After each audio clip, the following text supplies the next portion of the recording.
Hyderabad AG hospital కి మాజీ మంత్రి హరీష్ రావుని తరలించారు. హరీష్ రావుకి వైద్య పరీక్షలు నిర్వహించారు డాక్టర్లు. నిన్నటి ఆందోళనలో జరిగిన తోపులాటలో హరీష్ రావు ఎడమ భుజానికి గాయమైంది. అయితే హాస్పిటల్ కి వెళ్లి రావడానికి మాత్రమే పోలీసులు అనుమతించారు. హరీష్ రావుతో పాటు ఏజీకి వచ్చారు పోలీసులు. అంతకుముందు కోకాపేట నుంచి హాస్పిటల్ కి వెళ్తుండగా పోలీసులు హరీష్ రావుని ఆయన ఇంటి దగ్గర అడ్డుకున్నారు. ఈ క్రమంలో ఆయన పోలీసులతో వాగ్వాదానికి దిగారు. నిన్న జరిగిన తోపులాట దృశ్యాలు మనం చూడొచ్చు. ఆ సమయంలో హరీష్ రావు ఎంత ఇబ్బంది పడుతూ ఉన్నారో, ఆయన ఎడమ చేతి భుజానికి ఆయనకి ఆ తోపులాట్లో గాయమైందనే విషయం చాలా స్పష్టంగా అర్థమవుతోంది. అక్కడే ఆయన డిస్కంఫర్ట్ ని మనం చూడొచ్చు. ఆయన భుజం పట్టుకుని బలవంతంగా తీసుకెళ్తున్న క్రమంలో ఆ భుజానికి ఆయనకి గాయమైంది. ఆ విషయాన్ని నిన్న టీవీ9 తో మాట్లాడుతూ కూడా హరీష్ రావు చెప్పారు తన భుజానికి గాయమైందని. అయితే ఈ రోజు అది చూపించుకోవడం కోసమే ఆయన హాస్పిటల్ కి వెళ్తున్న క్రమంలో పోలీసులు కోకాపేటలో ఆయన నివాసం దగ్గరే హరీష్ రావుని అడ్డుకున్నారు. ఆయన పోలీసులతో వాగ్వాదానికి దిగారు. నిన్న జరిగిన తోపులాట్లో నా భుజానికి గాయమైంది, నొప్పితో బాధపడుతున్నాను, హాస్పిటల్ కి కూడా వెళ్లనివ్వకపోతే ఎలా అంటూ ఆయన పోలీసులతో వాదించారు. దీంతో పోలీసులు స్వయంగా ఏజీకి హరీష్ రావుతో పాటు వెళ్లారు. కేవలం ట్రీట్మెంట్ మాత్రమే తీసుకుని మళ్లీ వెనక్కి రావాలని పోలీసులు చెప్పారు.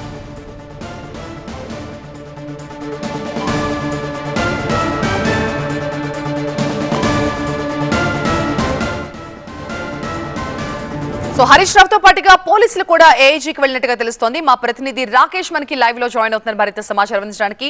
రాకేష్, హరీష్ రావుతో పాటు కార్యకర్తలు ఎవరన్నా వెళ్ళనిచ్చారా? పోలీసులే దగ్గరుండి ఆయన తీసుకెళ్లారా? ఏజీ హాస్పిటల్ వరకు పోలీసులు ఉన్నారు. ఏజీ హాస్పిటల్ లోపల మాత్రం హరీష్ రావు ఆయన కుటుంబ సభ్యులు ఉన్నారు. ప్రస్తుతానికి ఫిజియోథెరపీ జరుగుతుంది. స్కానింగ్ చేశారు. స్కానింగ్ రిపోర్ట్ ద్వారా ఆర్థోపెడిక్ డాక్టర్స్ ఏం చెప్తారనేది కొద్దిసేపట్లో తెలిసేటువంటి అవకాశం ఉంటుంది. నిన్న సైబరాబాద్ కమిషనరేట్లో పోలీసులు అరెస్ట్ చేస్తున్న సందర్భంగానే ఆయనకు భుజం నొప్పి స్టార్ట్ అయింది. అక్కడే వాళ్ళు హ్యాండిల్ చేసే విధానంలోనే కొంత ఇబ్బంది పడ్డట్టుగా మనకు క్లియర్గా విజువల్స్లో అర్థమైంది. అప్పుడు కూడా పోలీసులను రిక్వెస్ట్ చేస్తున్నట్లుగా వాయిస్ కూడా బయటకు వినిపించింది. నాకు ఇప్పటికే భుజానికి దెబ్బ తగిలింది, కొంత జాగ్రత్తగా హ్యాండిల్ చేయండి అంటూ ఆయన రిక్వెస్ట్ చేశారు. ఇక్కడ నుంచి కేశంపేట్ పోలీస్ స్టేషన్ వరకు కూడా అంతే డిస్కంఫర్ట్గా ఆయన కనిపించారు. అక్కడ నుంచి తిరిగి వచ్చేటప్పుడు కూడా చాలా డల్గా కనిపించారు. ఉదయానికి భుజం నొప్పి పెరిగింది, అందుకని హాస్పిటల్కి వెళ్దామంటూ పోలీసులను రిక్వెస్ట్ చేశారు. చాలాసేపటి తర్వాత పోలీసులు మేమే స్వయంగా హాస్పిటల్కి తీసుకెళ్తామని చెప్పారు. అయితే నిన్న మొత్తం ఆయనతో పాటు జర్నీలో ఉన్నటువంటి షంబీపూర్ రాజు ఉన్నారు, ఎమ్మెల్సీ. చెప్పండి, అసలు ఎక్కడ దెబ్బ తగిలింది, ఎక్కడ దెబ్బ తగిలింది, ఎక్కడి వరకు ఆయన డిస్కంఫర్ట్గా ఉన్నారు, అసలు ఏమైంది? నిన్న సాయంకాలం మేము సిపి గారిని కలుద్దామని సిపి ఆఫీస్కి వెళ్ళాము. అక్కడ కూర్చున్నటువంటి సమయంలో పోలీసు వాళ్ళు వచ్చి అరెస్ట్ చేసి వాళ్ళు తీసుకెళ్తున్న టైంలో వాళ్ళు వచ్చిన ఎస్ఓటి వాళ్ళందరూ వచ్చేసి కూడా హరీష్ రావు గారిని అంటే వాళ్ళు ఇష్టం ఉన్నట్టుగా ఎటు చూడకుండా మాజీ మంత్రి గారు, ఎమ్మెల్యే గారు వారు ఇట్లా చేయబట్టి కాళ్ళు గుంజి తీసుకెళ్ళి బస్సులో తీసుకెళ్ళినప్పుడు వారికి చేయి కొంచెం ఇదైంది.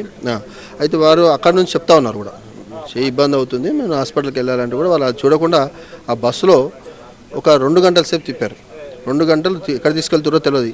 ఆ రోడ్లు కూడా సరిగ్గా లేవు. గుంతలలో గ్రామీణ ప్రాంతానికి తీసుకెళ్లారు. మొత్తం తీసుకెళ్లి తిప్పుతా ఉన్న క్రమంలో కూడా వారు చెప్పారు నాకు చేయి ఇబ్బంది అవుతుంది, హాస్పిటల్ వెళ్దామంటే కూడా వారు వినకుండా తీసుకెళ్లి రాత్రి 9 o'clock పోలీస్ స్టేషన్ తీసుకెళ్ళి అక్కడ కూడా మీరు చూశారు తను ఇబ్బంది పడుతూ ఉన్నాడు, బాధపడుతూ ఉన్నాడు. అక్కడ నుంచి వచ్చిన తర్వాత పొద్దున్నే హాస్పిటల్ వెళ్దామంటే కూడా మరి పొద్దున్న నుంచి కూడా వాళ్ళు పోలీసు వాళ్ళు వారిని బయటికి వెళ్లకుండా గృహ నిర్బంధం చేసి మిగతా వాళ్ళని బయట తింపుతా ఉన్నారు కాంగ్రెస్ పార్టీ వాళ్ళు. మా ఎమ్మెల్యే గారు హరీష్ రావు గారినేమో గృహ నిర్బంధం చేశారు. వారు నిన్న సాయంకాలం నుంచి బాధపడుతూ ఉన్నారు అన్న నొప్పితో నిన్న సాయంకాలం వాళ్ళు అరెస్ట్ చేస్తున్న టైంలోనే ఒక ఇబ్బంది జరిగింది. వారికి ప్రస్తుతానికి అయితే ఏజీ హాస్పిటల్కి హరీష్ రావు వెళ్ళారు. అక్కడి నుంచి ఏమైనా సమాచారం ఉందా, ఎట్లా ఉంది ఏంటనే విషయాలు ఏమన్నా మీరు ఎంక్వైరీ చేశారు? ఇప్పుడే వాళ్ళు చెకప్ చేస్తూ ఉన్నారని తెలిసింది. ఇంకా రిపోర్ట్స్ వస్తాయి. నేను కూడా ఫోన్లో మాట్లాడాను, వారి పిఏతో కూడా మాట్లాడాను, సమాచారం తెలుసుకుంటా ఉన్నాం. మేము కూడా ఉదయం నుంచి వారు వెళ్తా అంటే పోలీసు వాళ్ళు అనుమతించలేదు, ఇప్పుడు వెళ్ళినట్టున్నారు. కొద్దిసేపట్లో సమాచారం మనకు వస్తుంది. ఓకే, ఇదే కాకుండా ఇంతకుముందు మరో మాజీ మంత్రి తలసాని శ్రీనివాస్ యాదవ్ కూడా ఇదే రిక్వెస్ట్ పోలీసులను చేశారు. 3 రోజుల క్రితం నాకు సర్జరీ అయింది, ప్రతిరోజు హాస్పిటల్కి వెళ్ళి చెకప్ చేయించుకొని ట్రీట్మెంట్ చేయించుకోవాల్సినటువంటి అవసరం ఉంది, కాబట్టి ఈరోజు కూడా వెళ్ళాలి, నన్ను అలౌ చేయండి అంటూ పోలీసులను రిక్వెస్ట్ చేశారు. పోలీసులే స్వయంగా దగ్గరుండి తీసుకెళ్లాలని కూడా ఆయన కోరారు. చివరికి అనుమతించి పోలీసులు కొద్దిసేపటి క్రితం ఆయన్ను యశోద హాస్పిటల్కి వెళ్ళడానికి పర్మిషన్ ఇచ్చినట్లుగా తెలిసింది. ఎక్కడికక్కడ హౌస్ అరెస్టులు చేయడంతో హౌస్ అరెస్ట్లో ఉన్నటువంటి ఎమ్మెల్యేలు లేకపోతే మాజీ మంత్రులు కొంత ఇబ్బంది పడుతున్నట్లుగా తెలుస్తూ ఉంది. మంత్రి హరీష్ రావు, ఇప్పుడు మాజీ మంత్రి హరీష్ రావు, మాజీ మంత్రి తలసాని వీళ్ళంతా కూడా హాస్పిటల్కి వెళ్ళారు. హరీష్ రావుకు సంబంధించినటువంటి అప్డేట్ కొద్దిసేపట్లో తెలిసేటువంటి ఛాన్స్ కనిపిస్తుంది.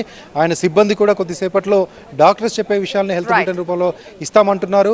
ఇంటికి వస్తారా లేకపోతే హాస్పిటల్లో అలాగే ఫిజియోథెరపీయో లేకపోతే జాయిన్ అయ్యేటువంటి అవకాశం ఉందా అనే విషయం కూడా కొద్దిసేపట్లో తెలిసే ఛాన్స్ ఉంది.